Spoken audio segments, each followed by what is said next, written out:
Welcome back to my bread series.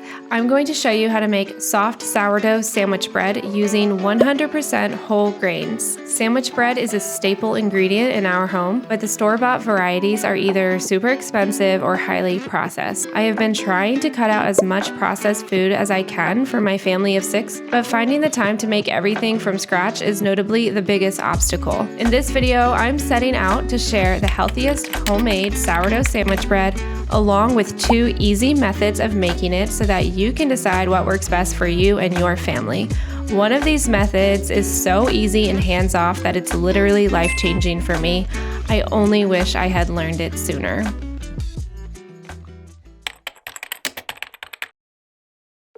To start us off, I like to mill my own flour. You can obviously skip this step and just buy whole wheat flour, but I'm doing a blend of hard red wheat, hard white wheat, and kamut.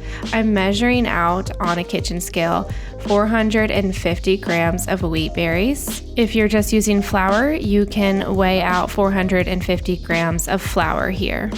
I just run this through my NutriMill on the finest setting, and then I have my own fresh and highly nutritious flour. For this recipe, I'm using a KBS bread machine. I like that it has a leaven cycle and a non-toxic ceramic coating. So straight into the bread machine bowl, you're gonna add 285 grams of water. Then you're gonna pull out your bubbly sourdough starter. I did a whole video on sourdough starters, so if you're unsure about this part, go back and watch my video. But basically, earlier in the morning, I fed my starter. I discarded all but a tablespoon, and I fed it a cup of flour and a cup of water, mixed it up really well, and then I let it sit on the counter all morning for about 5 to 6 hours. Now that it's time to use it, it looks like this. And I am measuring out 140 grams of sourdough starter into the bread machine bowl. Next, I have 1/4 cup of slightly melted butter. You can use salted or unsalted, I've done both. And then add in 80 grams of honey, that's about 1/4 cup as well. And then 9 grams of salt, which is about 1.5 teaspoons. Now I'm dumping in my 450 grams of whole wheat flour. The thing I love about this recipe is how everything just goes right into the bread machine bowl. I did all of the liquid ingredients on the bottom and then the flour on top.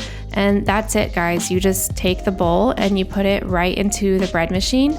And I'm setting it to the leaven cycle, which is menu option 12 on the KBS bread machine. And basically that's gonna mix the dough and it's gonna warm the dough, which causes the dough to rise really well, but it does not bake it. So this is just going to mix and rise your dough, and then we will deal with this later in the evening when I transfer it to a loaf pan. The leaven cycle only lasts about 1.5 hours, but then I'm just gonna leave the dough in the bread machine for the bulk fermentation for about 6 to 7 hours.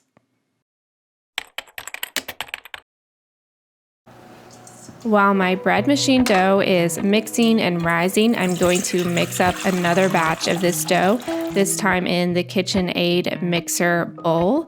I'm doing this because I've gotten a lot of questions from people asking how they can make this bread if they don't have a bread machine. I think KitchenAid mixers are more common, and so this is my experiment right here. I'm gonna go ahead and make the same recipe and just see how it turns out, and I'll show you guys how it goes. So we're using all of the same ingredients, the same amounts as we did a minute ago. I put all the liquid ingredients and the salt at the bottom and mixed that up a little bit. And now I'm adding in the flour.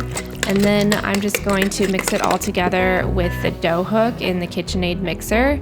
And I know that some people incorporate the butter later on in the recipe or the salt, but for this specific recipe, I'm not trying to be super technical. I'm just trying to find an easy method where we can crank out homemade sourdough bread all throughout the week.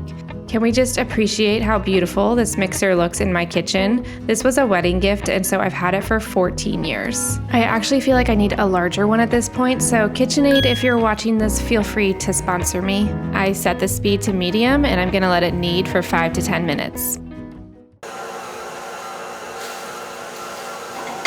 I'm making my lunch. got all my bread mixing right now, so it's loud in here.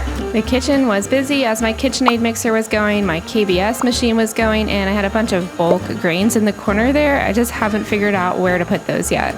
While that is all happening, I am just going to refuel and eat my lunch. I made some scrambled eggs as well as some toast with this artisan sourdough bread that I will share in another video coming up next.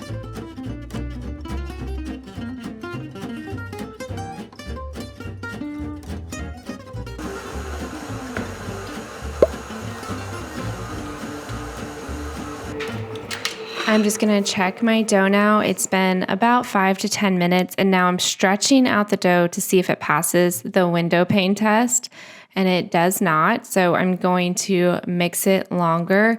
Basically, you want the dough to be able to stretch, and you can see some light coming through like a window pane before it breaks. All right, let's try this again.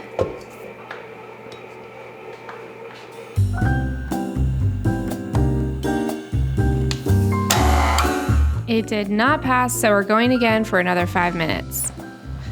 All right, I have my coffee now because it's been a minute. We'll see if the third time is the charm.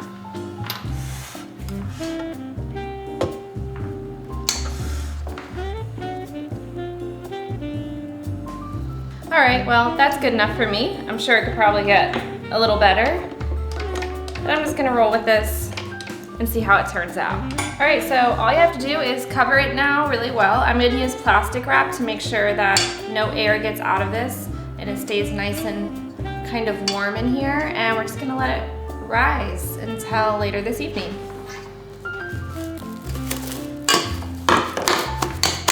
As you can see, this KitchenAid method, it's more work. Maybe it's because it's my first time doing it, but I'm finding it to be a little more tedious than the bread machine method. This is about 8 hours later, and I'm pulling my dough out of the oven. I had turned the oven on for just a couple minutes and turned it off because my kitchen was cold, and so the dough wasn't rising as quickly as I'm used to. And so, as you can see, the bread machine did a better job because it was a warmer environment. So I feel like I was babysitting my KitchenAid dough, but the bread machine I didn't touch, and it is rising. And in the summertime, that dough will actually be risen more, but in the winter it moves a little slower, which sometimes I appreciate because I can't always get to it in the time that I need to. Here is a shot of the two different doughs using the two different methods. They do look a little different. I'm lightly greasing 2 Pullman loaf pans with olive oil. These are 9x4 Pullman loaf pans. These are my favorite for bread and all sorts of things. I've linked those below. And now I've wet my hands and I've wet the counter just slightly so that this dough doesn't stick. And I kind of got it into a rectangle shape and then rolled it up. And now I'm putting that in the loaf pan. For the other dough, I'll show you another way, and this is my preferred way to shape your dough. I kind of fold in the sides and the bottom, and then I sort of pull and twist the top corners in, and then I tightly roll it up. This creates a lot more tension, which will give you more rise and more shape usually. So that is the KitchenAid dough. So that is going in the Pullman loaf pan as well.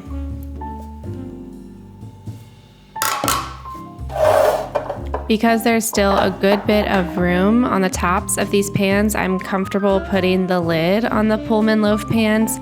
I don't do this if the dough is risen more than this, just because overnight it can continue to rise and I don't want it to stick to the top of the lid. But I do like to use the lid to keep the dough from drying out. You can also just use a towel, but these are going in the fridge overnight. And now my starter that I've had out all day, it's also gonna go in the fridge, so I don't need to worry about that starter. This is the next morning. As you can see, the dough is still rising in those pans. And so now it's time to take them out. I'm gonna take the lids off because I don't want the dough to stick to the top of the lid. I just have that one towel on there to remind me which one is the KitchenAid dough, but you're gonna cover up those pans with a towel while your dough continues to proof. It's gonna proof for an hour or two on the counter. You're gonna wanna preheat your oven to 375 during this time.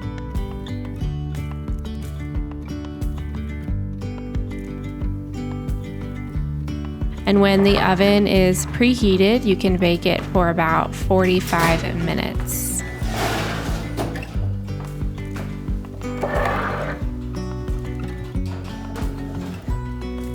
I like using a little oven thermometer because it keeps your oven honest, which is pretty important when you're baking bread to make sure the temperatures are correct. I linked that below in my description. When it's finished, you can dump it out onto a cooling rack, and you can brush the tops with some butter if you'd like a glossy and softer crust on top. In the end, I ended up with two really great sandwich loaves. I will say that the bread machine loaf did rise a little better, which baked up a little nicer. It had more fluffiness to it, but all in all, they were pretty similar. So if you don't have a bread machine, you can use your KitchenAid mixer. And here is your whole wheat sourdough soft sandwich bread. This will last for a couple of days in a bread box or in a bread bag. And keep in mind that you can also make this recipe with all-purpose white flour. If that's all you have, I would say just give it a try.